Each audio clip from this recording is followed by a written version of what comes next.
আজকের মাংস রান্না খেতে অসাধারণ হয়েছিল। আর কেমনভাবে রান্না করেছিলাম সেটা তোমাদের মাঝে শেয়ার করব।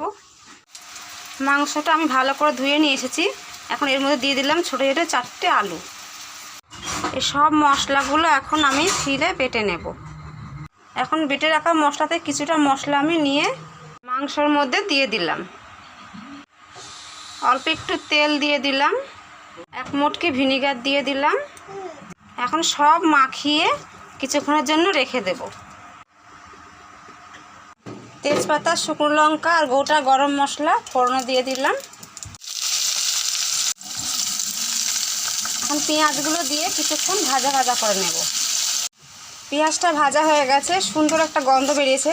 আর গোটা গরম মশলা দিয়েছিলাম তার জন্য গন্ধটা সুন্দর বেরিয়েছে।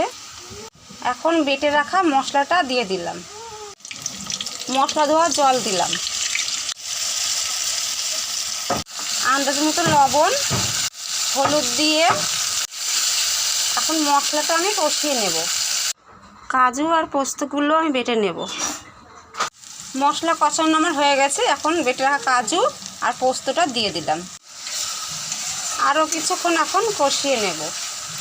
মশলা কষানো আমার হয়ে গেছে, মশলাতে তেল ছেড়ে গেছে। এখন মেখে রাখা মাংসগুলো দিয়ে দিলাম।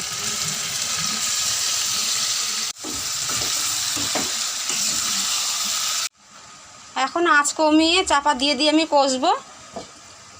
মাংসর থেকে তেল বেরিয়ে এসেছে। এখন আমি আবার একটু নেড়ে নেব। আবার চাপা দিয়ে দিলাম।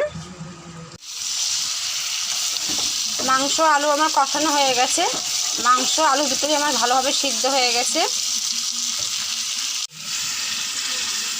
গরম জল দিয়ে দিলাম। যখনই মাংস রান্না করি তখনই গরম জল দিই। আজকের মাংস রান্নাটা খেতে অসাধারণ হয়েছিল। আর এইভাবে একবার মাংস রান্না করে খেয়ে দেখো, দারুণ লাগবে। মাংস রান্না আমার হয়ে গেছে। এখন নামানোর আগে একটু গরম মশলা দিয়ে দিলাম।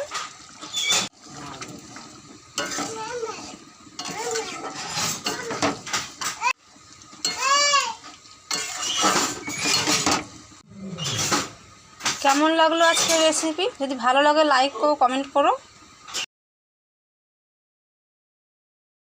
ছোটো ছোটো আলু দিয়ে মাংস রান্না করতে কে কে পছন্দ করো? আমার তো দারুণ লাগে। আজকের রেসিপি দারুণ হয়েছিল, দুর্দান্ত খেতে লেগেছিলো এই রেসিপি আজকে।